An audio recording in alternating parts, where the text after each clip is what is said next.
Good evening, I'm Judy Woodruff. On the NewsHour tonight, help wanted. The latest jobs report shows a strong labor market and a falling unemployment rate. But questions remain about COVID's effect on the recovery. Then the road ahead. As the Senate moves forward with the infrastructure bill, we examine the potential investments in the country's aging transportation network. Plus, a fight over rights. Hungary's crackdown on its LGBT community prompts condemnation from other European leaders and sets up a potential showdown at the EU. There has long been an ideological battle between the populist government here and the rest of the European Union. But so far, Hungary's actions on areas like LGBT rights have come with little consequence. And it's Friday. David Brooks and Jonathan Capehart examine what the results of two Ohio special congressional elections say about the two parties, the accusations against New York Governor Cuomo, and the ongoing politics of COVID-19. All that and more on tonight's PBS NewsHour.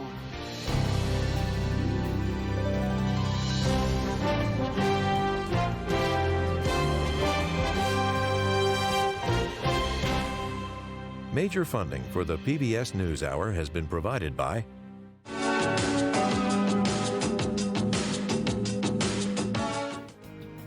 BNSF Railway, Consumer Cellular, Johnson & Johnson, financial services firm Raymond James,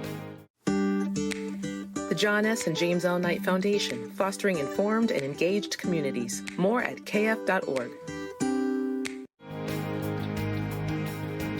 and with the ongoing support of these institutions.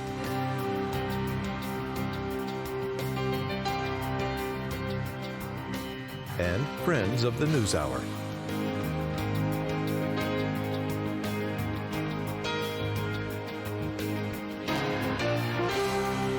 This program was made possible by the Corporation for Public Broadcasting and by contributions to your PBS station from viewers like you. Thank you. The U.S. economy has turned in big new hiring numbers as it powers back from pandemic losses. The Labor Department reports employers added a net 943,000 jobs in July, beating projections. The unemployment rate fell half a point to 5.4%. President Biden said today that continued growth depends heavily on more people getting vaccinated. We'll return to this after the news summary.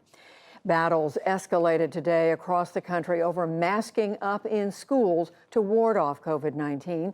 In Florida, Republicans running the State Board of Education approved tuition vouchers for private schools, where public schools impose mask mandates and parents object. But New Jersey's Democratic governor ordered mask wearing for everyone in school buildings, public and private. There are issues that are and must always remain above politics, and this is one of them. Anyone telling you that we can safely reopen our schools without requiring everyone inside to wear a mask is quite simply lying to you, because we can't. In other developments, a state judge in Arkansas temporarily blocked a ban on mask mandates. This one day after the governor, Asa Hutchinson, said he regrets the ban on mask mandates that he signed into law several months ago. Amazon ordered all of its U.S. employees to wear masks at work, and United Airlines became the first major U.S. carrier to mandate vaccinations for its workers.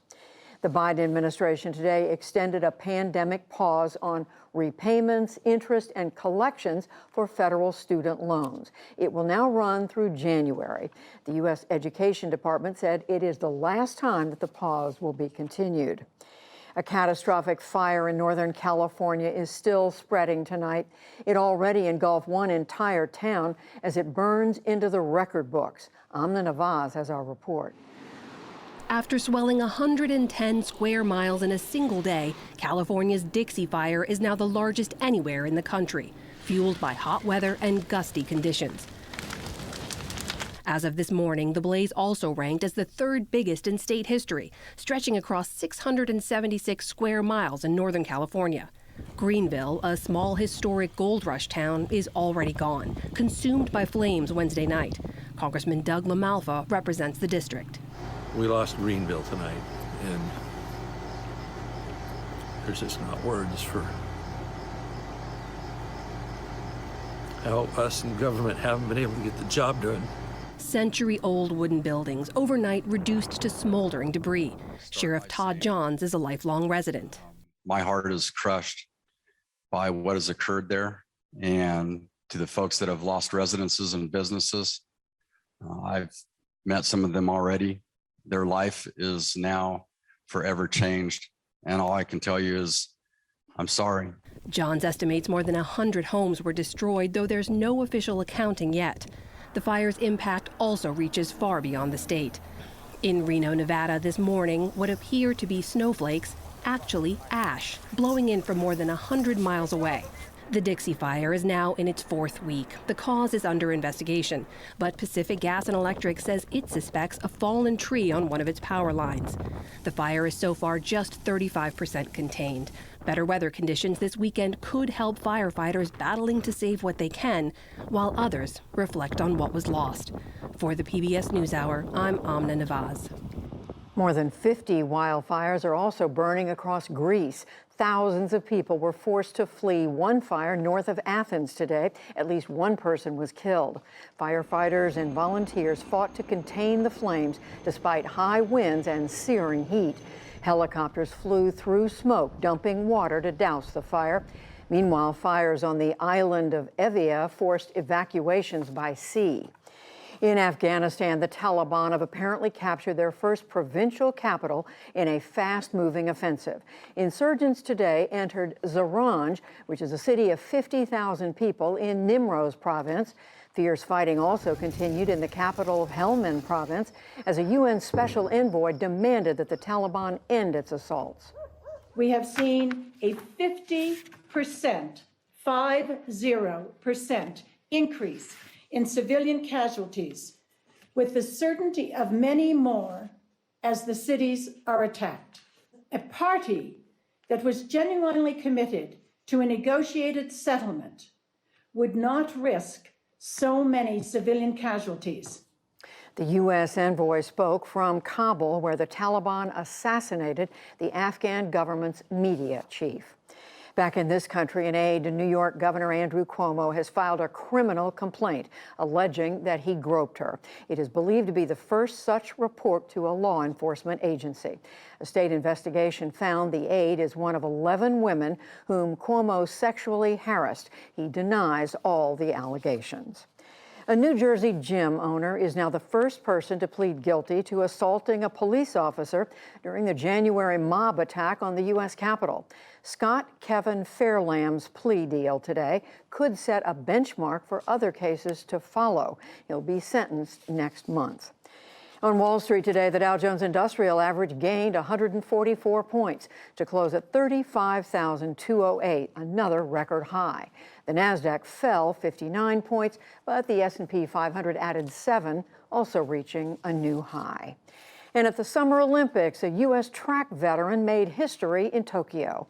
35-year-old Allison Felix took bronze in the 400-meter dash. She now has 10 Olympic medals overall, the most ever for a female Olympian. And in beach volleyball, Americans April Ross and Alex Kleinman won gold, beating Australia today. Still to come on the NewsHour, where the money meets the road, how the infrastructure bill would update our transportation system. The sharp rise in COVID cases prompts questions about the need for vaccine mandates. Hungary's crackdown on its LGBT community prompts condemnation from European leaders, plus much more.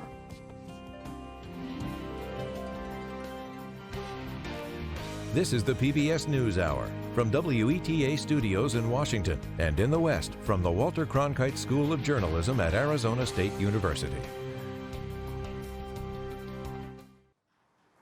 As we reported, today's jobs report indicates the U.S. economy is continuing to make a strong comeback. Wages are up and the unemployment rate is down, now at its lowest level since the pandemic began in March of last year. But concerns remain about the highly contagious Delta variant and how it could affect the economy's recovery. Jared Bernstein is a member of President Biden's Council of Economic Advisors, and he joins us now. Jared Bernstein, welcome back to the NewsHour. So some good news to report today. Tell us, as you look at these numbers, what gives you confidence about this employment picture, and what do you see in there that concerns you? Well, I think one of the main confidence-building factors here is not just what I saw in this report. It's what I've seen in the last few reports. 943,000 jobs in July, of course, that's a big, important number. But in fact, that's part of a trend. We never try to overemphasize 1 month because you get variation in these kinds of what we call high-frequency data.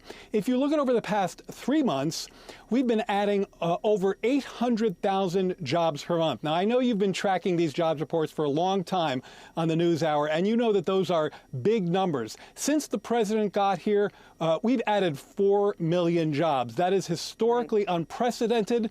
The unemployment rate fell by 0.5 point, and as you mentioned, the wage story. So what we know is that Americans are coming back into work. The labor supply is up over 1 million since January. They're getting jobs. They're seeing wage gains. Shots in arms and checks in pockets are helping this economy get back to where the president wants to see it go. And I also was asking you about what gives you concern, as we know there are something like 6.8 million jobs that were lost at the start of the pandemic that still have not come back. Yeah. A lot of these low-wage positions in the service sector, restaurant jobs. Do you worry that because of the way life is changing in this country, that many of those jobs may never come back? Well, I'm paid to worry and I earn my paycheck. So yes, I worry about that and many other things. I would say one thing about the report that we're looking at month to month is precisely this hole that you mentioned, which greeted us when we got here. That was about 10 million jobs missing relative to pre-pandemic levels. Now that's 6.7 million. So we still have considerable room to make up. And that's one of the reasons, by the way, that the rescue plan continues to be important, providing aid to schools that need to reopen, providing housing assistance, particularly to people facing stressors in the rental markets, right, and then moving on to the investment agenda through the Building Back Better and infrastructure programs. Let me also, of course, ask you about COVID, the Delta variant. These numbers were calculated, as we understand it, in the middle of the month of July. Since then, we've seen this surge in COVID infection, the Delta variant. How worried are you, Jared Bernstein, that that's going to create a real problem going forward? It is, of course, a concern and one we're tracking carefully. But let me give you 3 contextual points that I think are really important to think about in this context.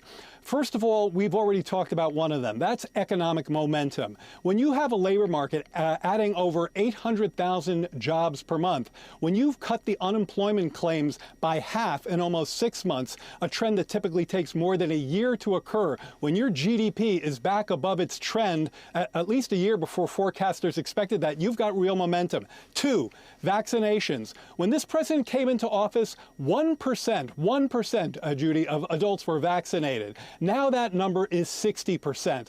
Obviously, that's critically important to get that number up, but it's one of the reasons why we're not going back to lockdown. We're not going back to March 2020 or even January 2021. And 3, and maybe this is the most important in terms of forward looking, we have the public health scaffolding in place to meet this Delta challenge. Now, people are going to have to chip in. They're going to have to make sure that they get vaccinated. We're going to have to work carefully with state and local federal policymakers to make sure both relief dollars get out, particularly to people in the rental sector, but also to make sure that we keep getting those shots in arms. But we have that public health policy infrastructure in place, and that should give Americans a lot of confidence that these trends that we're seeing should persist. Two other things to ask you about, but before I do, I just want to be sure if there are new restrictions that have to be imposed on people's lives because of this Delta variant or another variant afterward, you're not concerned that that could put a crimp in the economy?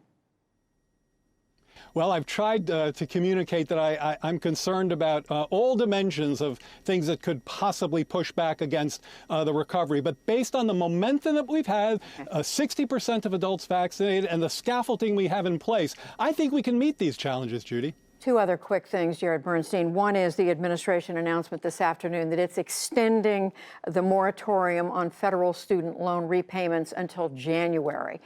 A lot of Democrats are saying you ought to just let it go permanently. Why not do that? Well, that's a policy decision that's going to continue to be mulled over, and one that we're going to look at carefully. I mean, basically, you've got a lot of different people, a lot of different stakeholders in this. There are lenders, there are borrowers, there are people who are facing these loans who have very high earnings prospects and don't necessarily need a loan cancellation. And then you have people for whom carrying student loans, and many of those are members of our minority communities, are really, you know, a serious barrier to their getting ahead. So trust me, this is something that the president himself is looking at carefully and will continue to do so. Last thing, Jared Bernstein, as you know, there are also the naysayers out there who are worried about inflation. They're saying with all this money sloshing around in the economy, pent-up savings that people are starting to spend, all the money the administration is putting out there, that what the real worry is right now is overheating this economy and prices spiking up. In just a few words, what do you think? Well, if we look at the labor market today, we've started to see one of the key supply constraints begin to ease, and that is the key answer to your question. What we need to see is where there are supply constraints in this economy, they've been related to the pandemic. They've been related to taking a $21 trillion economy, shutting it off, and then turning it on again. Strong demand meeting some of this constrained supply, but we're seeing some of those constraints ease. We're seeing that a little bit in lumber. We're seeing that a little bit in the labor supply today. We've seen a little bit of that in semiconductors. I'd like to see a lot more there, so that helps the auto sector. But that's the way to think about this. Pandemic-related sectors, that's where you have these transitory or temporary pressures. And as those supply chains come back to life, those pressures will ease. Jared Bernstein, who is part of the President's Council of Economic Advisors, thank you.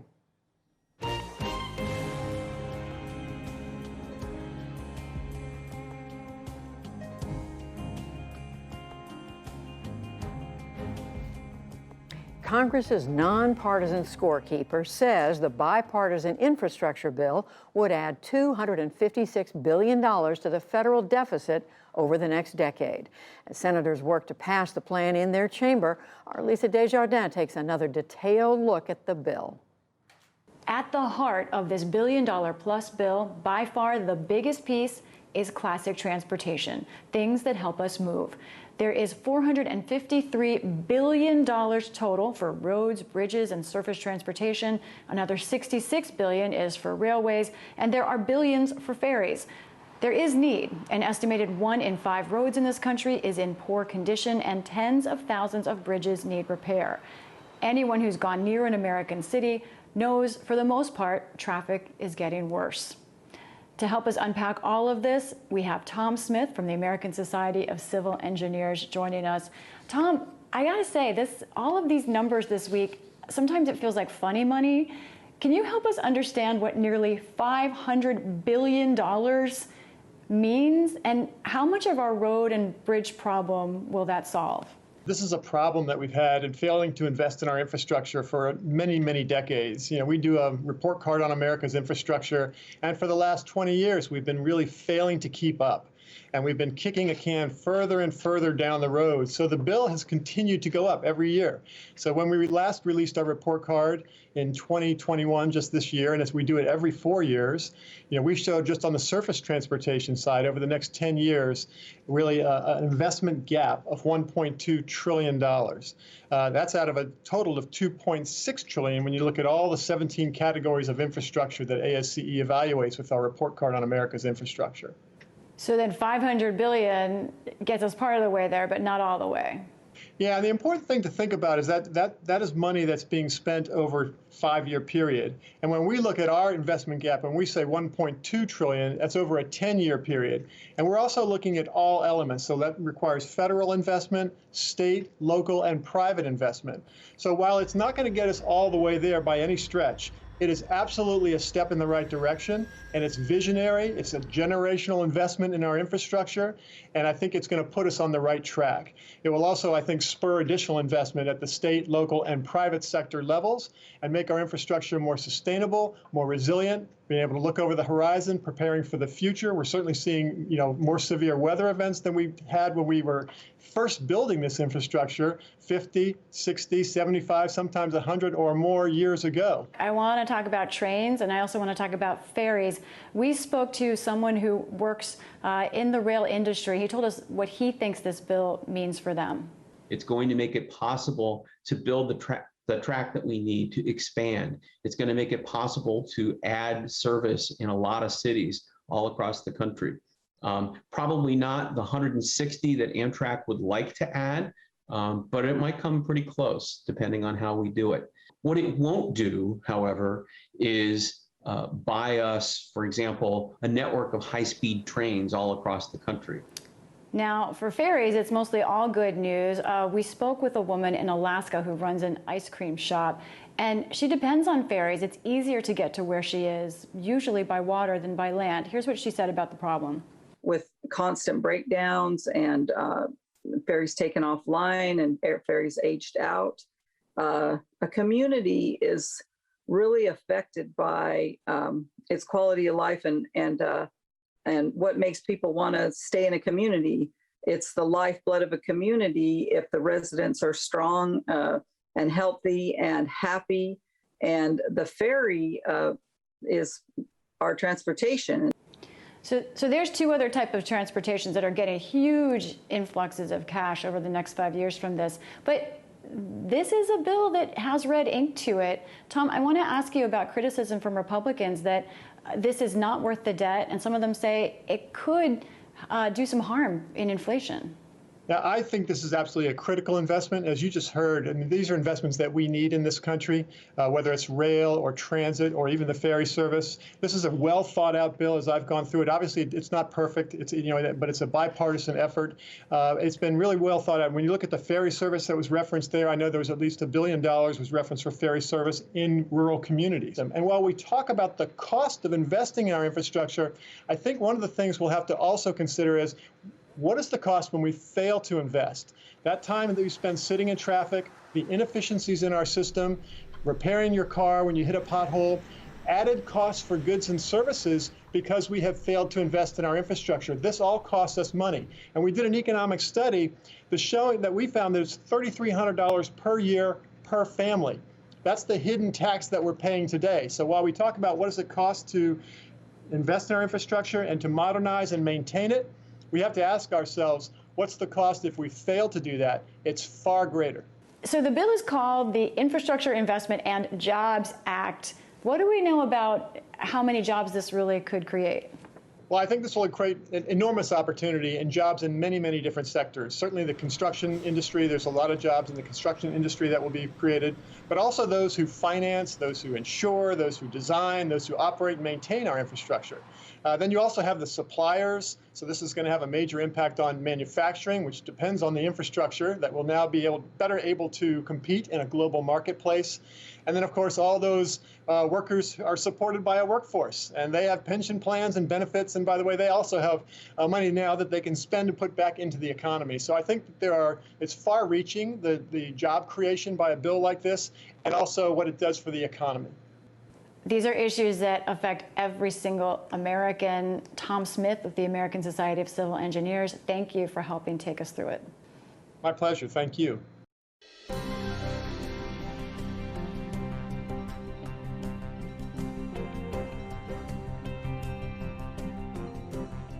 As the country wrestles with this latest Delta-driven surge, governments and some corporations are mandating that their employees get vaccinated.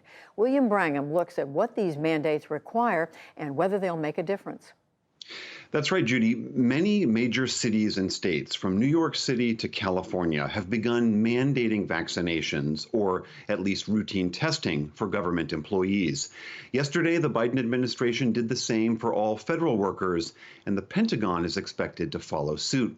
Major U.S. companies, including Google, Tyson Foods, Walmart, United Airlines, and Disney, have also taken similar steps. But many are still concerned that the pace of vaccination is still too slow and want the private sector to do more. Among them is Andy Slavitt. He was a former senior advisor on COVID policy in the Biden White House. Andy Slavitt, great to have you back on the NewsHour. You recently co-authored a letter with a bipartisan group of former government officials and public health experts urging the private sector to do more in this regard. Let's say companies do take up your call. How much will that, in fact, move the needle? Well, we know that there's about 25 million Americans who say that if they were asked by their employer, required by their employer, or needed to be vaccinated in order to get into major venues or gather in crowds, that they would, without objection, get vaccinated. And what that tells us is that there's a number of people to whom getting vaccinated is neither a big positive or a big negative. It's just not a big priority.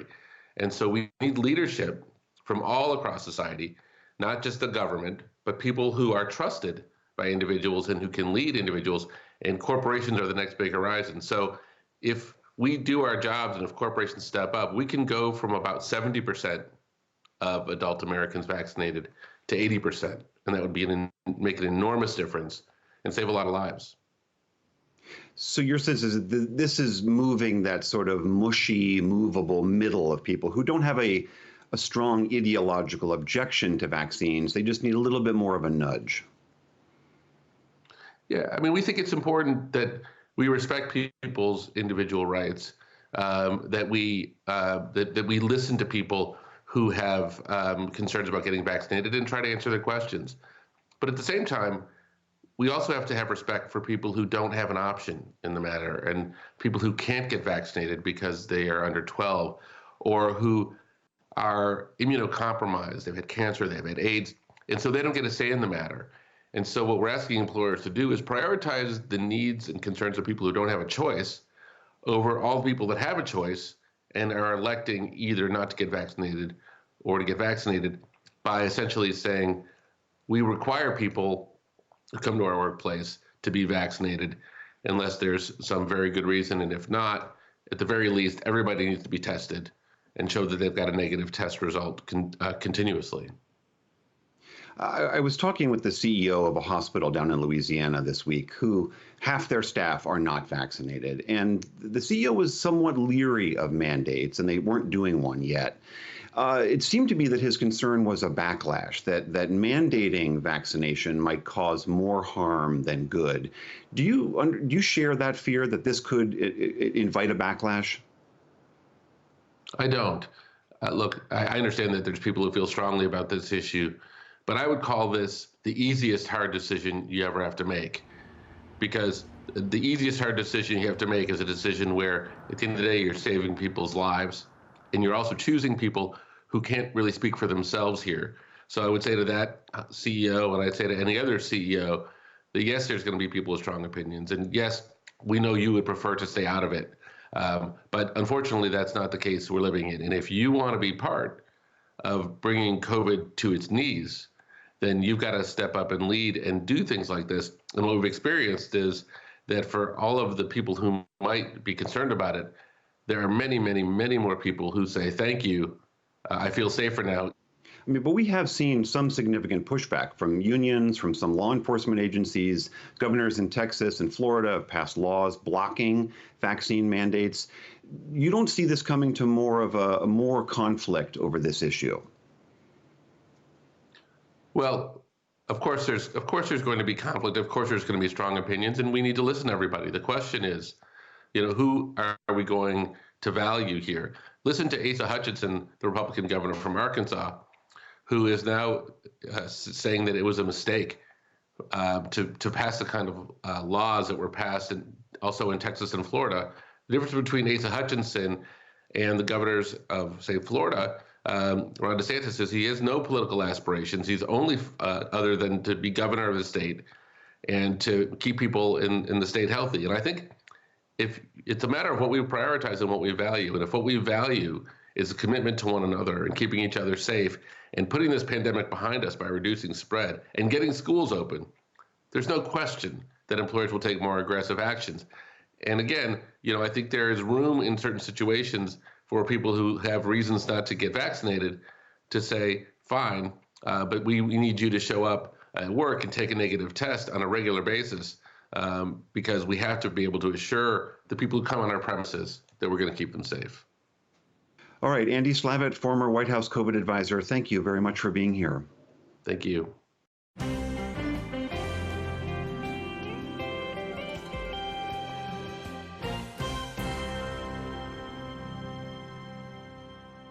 The rights of LGBTQ people in Hungary are increasingly under threat, according to activists in the Eastern European country.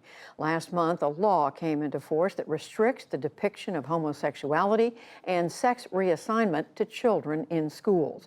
The law has drawn intense opposition from other countries in the European Union and has become a battleground for what the bloc stands for. Special correspondent Lucy Hoff has this report from Budapest. It may look like a celebration, but this is a march of defiance. The LGBT community here in Hungary has long felt under attack, but the government's enactment of a new sex education law has galvanized activists. Organisers say the crowd at this year's Budapest Pride March was the biggest in its history. There is a growing anti-LGBT message from Hungary's government and the media associated with it. I'm terrified that this could turn into a situation where wider society starts to turn against the community. Human rights are universal, and the right to love who you want needs to be protected. This law discriminates against gay people and seems to compare homosexuality with child abuse. Legislation passed in June places strict limits on teaching about homosexuality and transgender issues in schools. It's included in a bill targeting paedophilia. For activists, it's yet another encroachment of fundamental rights. The government says it's all part of a broader agenda designed to protect families and children, rejecting criticism at home and abroad. Zoltán Kovács is the government's state secretary.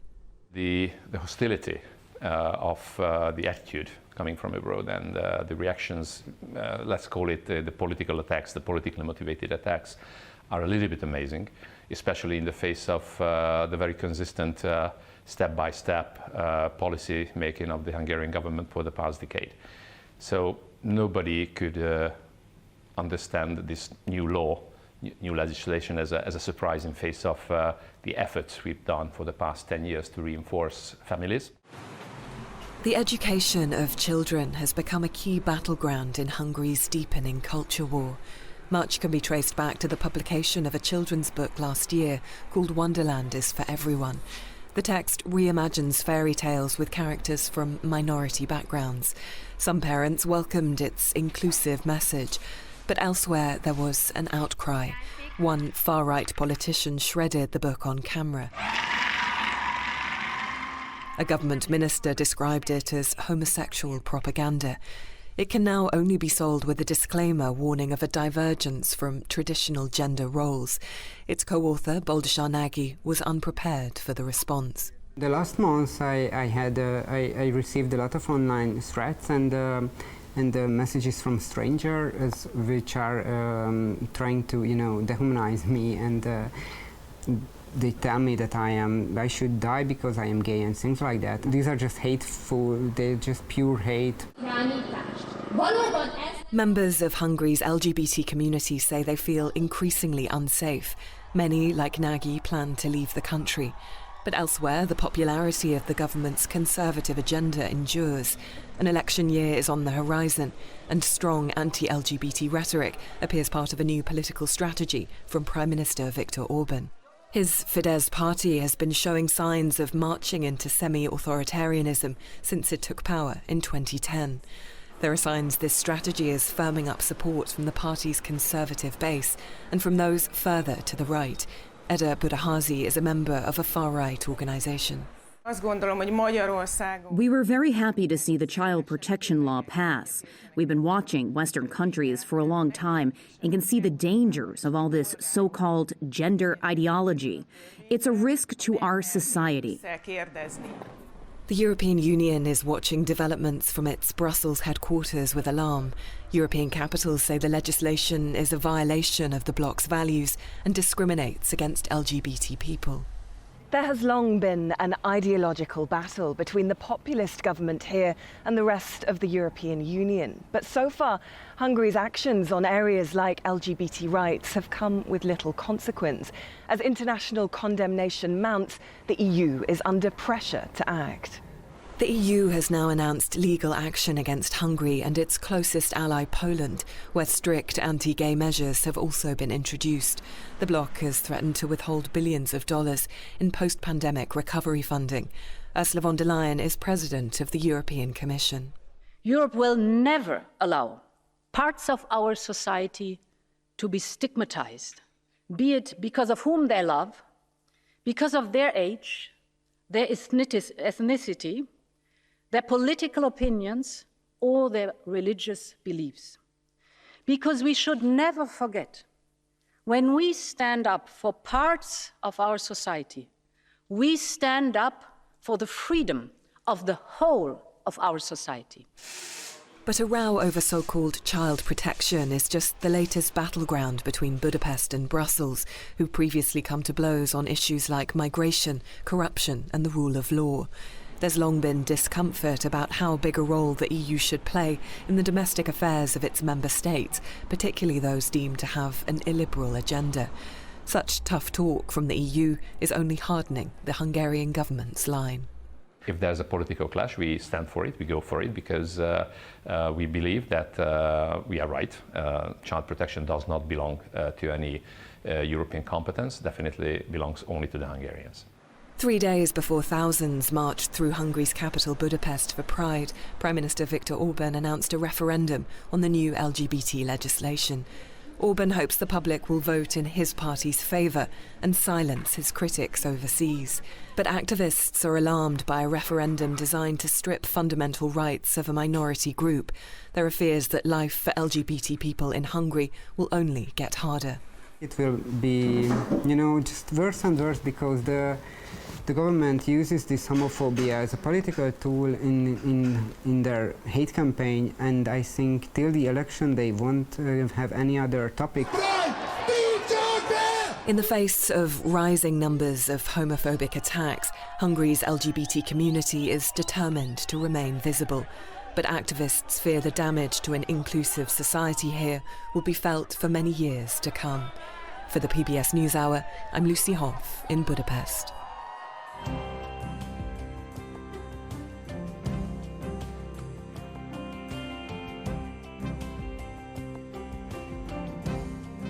This week, the Delta variant presented new challenges for the Biden administration. New York's Attorney General found its governor sexually harassed multiple women. And voters went to the polls in 2 Ohio congressional districts. And here to sort it all out, we have the analysis of Brooks and Capehart. That's New York Times columnist David Brooks and Jonathan Capehart, columnist for the Washington Post. It is so good to see both of you here. Thank you. Thank you for joining us on this Friday night. Jonathan, I'm going to start with you. Good news today for the Biden administration, good jobs numbers. But we know at the same time, every day they are juggling how to handle this COVID pandemic, the Delta variant, deciding how hard to come down on vaccinations, whether to ban or not masking. What are the political risks here for the president? What are the political calculi for him? Well, I think part of it is, whose side are you on? Are you on the side of the folks who are leery about the vaccine still, the folks who are holding out, the people who don't want to get the vaccine, or are you on the side of those of us who are fully vaccinated and want to get on with, the art of living, going back out to restaurants and things unencumbered? And I think the president this week dropped on the side of the vaccinated, demanding that people, pleading and demanding that people get vaccinated, and then taking it, not by name, but by inference, to the Republican governor of Florida and what he's doing in terms of making it difficult for school districts to mandate masks for their children, or the localities. So I think the president is making the calculus, if I can peer into what's happening in the White House, it's that the more people get vaccinated, the sooner we can get back to living a normal life, which has implications for the economy and everything else. So even if there's short-term blowback, David, that it's worth it? Well, I don't think mandating vaccination would be worth it. I mean, I support vaccination all day long, but this is America. America's a country with strong distrust for central authority. I think if we mandated it from Washington, it would generate enormous blowback among those who are not vaccinated and not help the cause. I think getting private insurers and schools and others to insist on vaccination is much safer. It's decentralized. People are presumably going to workplaces and colleges and schools that they like, and so they have a little more trust. And so I think that's a smarter way to do it without generating so much blowback. I really liked what Andy Slavitt said earlier in the program, to emphasize those 25 million who have no principled objection and make it easier for them. If that could take us up to 80% vaccination, that would be a really significant achievement without creating even more of a culture war around this thing. But continuing to watch, because we don't know what this Delta variant is going to do, of course. Do want to ask you about the congressional races this week in Ohio. 2 different congressional districts, 2 different primaries. In the one district in Cleveland, Jonathan, you had Marcia Fudge's district. You had mainstream Democrat win pretty persuasively against a more, shall we say, left-wing progressive Democrat. And this is at a time when a lot of people are asking how much influence do the most progressive members of the Democratic Party have right now? So how do you read what happened? Well, the way I read what happened is that the more progressive wing of the Democratic Party doesn't hold any sway when it comes to these special elections. I'm reminded of Speaker Tip O'Neill saying all politics is local. We have a tendency to nationalize every congressional race, every local race, and forget about the fact that the people who are actually running, they're not running national races, they're running local races. And when you look at the race between Shontel Brown and Nina Turner, you have to remember that President Biden won that district with 79.8% of the vote. And so you have one candidate who is the local chair of the Democratic Party and another candidate who has said some unspeakable things about what it would mean to her if she voted for Joe Biden. And so you just put that out there, and Nina Turner thinking she would actually win that race, I think, was laughable. Yeah. So she was leading early, apparently. Yeah, I'm about to nationalize it. So, you go back to 2019, AOC is riding high, the Green New Deal, the party looks like it's shifting quite rapidly to the left, and they think they've got a lot of running room there. I recall in one of the presidential debates, basically people were asked, would you open the borders, decriminalize? And most of the candidates raised their hand and said, yeah, I'd do it. And I was like, where is this party going? But then look at what happens. Joe Biden wins the election against 17 people, all of whom were to his left. And a lot of people think the defund the police, some excesses on the left, cost them down ballot races. And then we've had a bunch of races in the last several months where I don't want to say moderates, I want to say party regulars beat progressives. And so you got the New York mayoral race, the Virginia gubernatorial race, 3 House races, of which the Ohio is 1. And partly it's moderate left, but really it's how do we do change? Do we do change within the party, within the system, or do we try to disrupt the system? And I think it's pretty clear the base of the Democratic Party says, we believe in our party, we want to do change within the system, which is sort of the Biden hymnal. Which is, as David said, this is where the last few, the New York mayor's race, other pieces of evidence that the party is not as far left as some had argued that it was. Right, and also keep in mind that, you know, the base of the Democratic Party, primarily, it's the African American voter. And African American voters, I think a lot of people tend to think that, oh, they're black, therefore they're progressive, and not realizing that, no, we black voters, we're actually more pragmatic. What are you going to do? How are you going to make my life better? How are you going to make my community safer? And when it's looked through that lens, Shontel Brown's win shouldn't be as surprising as it was for a lot of people. And just quickly, the other Ohio primary race, the Trump-endorsed candidate, Michael Carey, David, emerged. I guess not a huge surprise. Donald Trump has influence. Yeah, well, especially when it's a 12-person race and they're all sort of unknown, so the Trump guy's going to have a huge advantage. I think it's still very hard to win a Republican primary if Donald Trump is not on your side. It's impossible if you're against Donald Trump. But I'd add one thing, which is that 17 Republican senators endorsed the infrastructure bill that Donald Trump opposed. So I think on Donald Trump, you can't cross Trump. On culture war issues, you can't cross Trump. But on policy, you can cross Trump. And the party is more flexible or confused about what it believes on policy matters than it was 5 years ago. And just a slight spin on that, and that is the Trump candidate won in this race. The Trump candidate didn't win, I believe it was in a special election in Texas.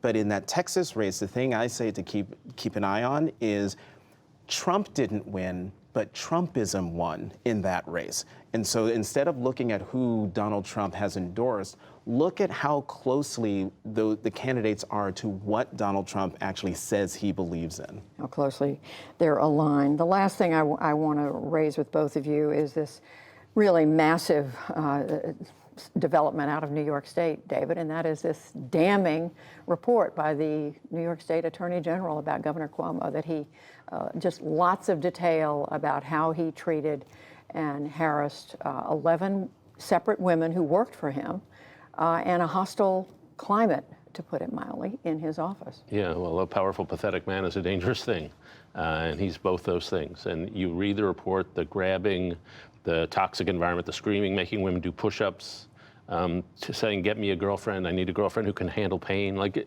it's all beyond belief. And will he step down? Well, obviously he should. It's morally disgraceful. He needs to work on a lot of stuff and sort of get his soul in order. But he apparently has no other life, and so he's just hanging in there. I think it's even more pathetic the way he's hanging in there, because he's basically putting his job over any hope for his own character. And that's just, well, those are not good values. People are asking, is this somebody who's going to resign, or is he going to go through impeachment, which the New York Assembly appears ready to do, to start proceeding? Mm-hmm. And as we sit here right now, it looks like he's going to go through with it. I would add a third characteristic. He's a man with no friends. Andrew Cuomo hasn't had friends in Albany in a very long time before this happened, and yet still, a majority of the Assembly would vote to impeach him. He has no friends. The head of the Democratic Party says, you must resign, who is one of his closest political allies. And if he does get impeached, the other thing to keep in mind is that the lieutenant governor, once those proceedings start, Andrew Cuomo is technically no longer governor. Lieutenant Governor Hochul is the one who is the acting governor of the state. That would be unbelievably pathetic. How does something like this, David, go on for as long as it's apparently gone on? I mean, people are now saying, we interviewed a woman the other day who worked for him 20 years ago, was his press secretary when he was the Secretary of Housing and Urban Development, who said he was the same person then. Right. How does something like this go on? One, power of intimidation, which is really strong. Two, a climate where there aren't that many women at the top, so it's a male culture, and people are willing to look the other way. Third, Albany is a little isolated, and the governor has a lot of power to intimidate a lot of people throughout the community. And so, but the lesson of, and then just what we've learned since Me Too is that it went on for 4,000 years. And so the fact that it's still dragging on in various places shouldn't surprise us. It was the norm in a lot of offices around America and around the world for centuries and centuries. What's your sense of how somebody can get away with something like this for so long? People turned a blind eye. People pretended it didn't happen. People felt powerless. Another thing is, in Albany, in New York, the Cuomo name is a big name. It is a powerful name. It's an historic name. I remember watching his father, Governor Mario Cuomo, give the speech at the Democratic Convention. What year was that, 1984? Yeah, somewhere around maybe. 1984. I remember being the nerdy kid sitting, watching this speech and listening to him and realizing those are values I believe in. You know, I'm a center-left person because of Mario Cuomo. To see what his son has done to that family name is just sad. I actually covered that convention. It was a mesmerizing speech. But I just to wrap this up, David, I think a lot of people are watching, men and women, and saying how much of this goes on in American political life. Yeah, people go into politics out of vanity, out of power. Some of them are remarkable people, and they want to serve the country. There are a lot of emotionally damaged people in politics who have, as John said, they know how to suck up, and they know how to kick down. They don't have horizontal friendships. There's not the norm, but it's many people we know in this profession. And so they're lonely, and they get more pathetic, they get more needy, and they eventually treat everyone around them, men, but especially women, as objects who do not have feelings on the other side of the relationship. And that's just a single sort of person, not all people, but some of the people that politics attracts. Well, it's we don't know how it's going to end. We think we know, but we'll wait and see. But what a sad and terrible picture emerged this week. David Brooks, Jonathan Capehart, thank you both. Thanks, you.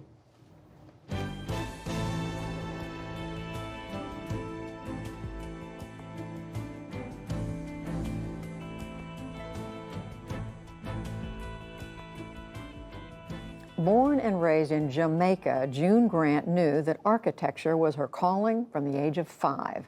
Today, she is the founder and design principal at Blink Lab, an environmentally conscious and social justice-oriented design studio in Oakland, California. Tonight, she gives her brief but spectacular take on being an architect, part of our Arts and Culture series, Canvas. I am one of 467 licensed African-American female architects in the country. And I believe there are 150,000 licensed architects in the US. So we are the ultimate minority of minorities. There's a lot of talk about representation matters, but I think it really matters if we're in the community on a regular basis, because kids and parents need to see us in action to understand that it is possible. I grew up on the island of Jamaica in the city of Kingston, and like many families, I was encouraged to take practical courses, accounting, science, but I was never interested. And when I finally migrated to the US, I knew I always wanted to do architecture. My focus is actually high-performance buildings, where we're looking at the building as a holistic experience in terms of energy use, water use. Growing up on Jamaica, I have lived through power outages, I've lived through water shutoffs, I've showered from a bucket. Those life experiences were important to me, and they've actually fueled how I approach a building and how I approach design. Scarcity around resources is something I grew up around, and so I'm conscious of waste. I am really good as a design strategist. So what I do is I ask a lot of questions. I'm actually better at asking questions than sitting down and sketching. So I'll ask, where have you been? What decisions were made in the past that brought us to this point? What are your aspirations for the future? And then I tend to project even further forward, 20, 50, 100 years. And those are the clients that are attracted to me because they're actually looking for very long-term solutions. And then I reverse engineer to see how can we create those solutions today. I grew up in a conservative society where girls were supposed to play with dolls, and my boy cousins were given the chemistry set. But I wanted the chemistry set. I think we have to start allowing girls to explore with a hammer, explore with the nails, use a saw, make things, explore, be physical, tumble, fall, scratches. We need that because it is that exploration and self-confidence that you will need going forward in any field you pursue. My name is June Grant, and this is my brief but spectacular take on being an architect. Such a great perspective. And you can watch all of our brief but spectacular episodes at pbs.org/newshour/brief. And on the NewsHour Online, more extreme heat is putting U.S. farm workers at risk of heat-related illnesses and even death. But there are few protections available to them. We explore the issues that exist for these workers and what federal standards could help on our website. That's pbs.org/newshour. And stay with PBS, how the Delta threat is seen at the White House. Join Yamiche Alcindor and her panel tonight on Washington Week. And that's a NewsHour for tonight. I'm Judy Woodruff. Join us online and again here on Monday evening. For all of us at the PBS NewsHour, thank you. Please stay safe and have a good weekend. Major funding for the PBS NewsHour has been provided by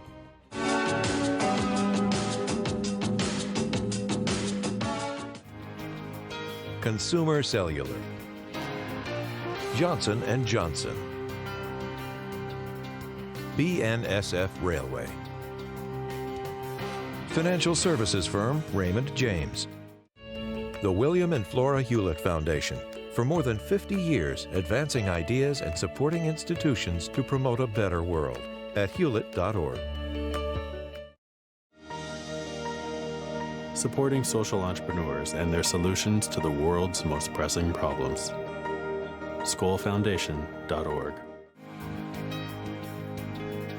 And with the ongoing support of these institutions.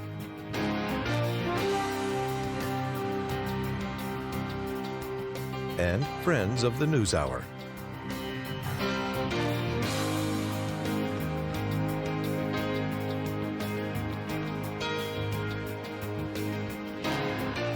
This program was made possible by the Corporation for Public Broadcasting and by contributions to your PBS station from viewers like you.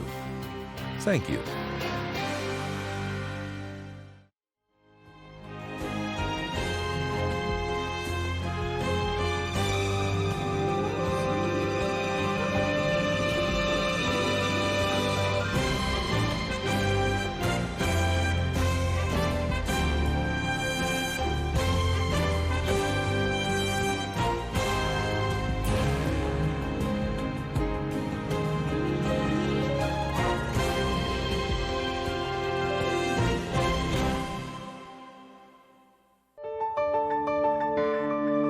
You're watching PBS.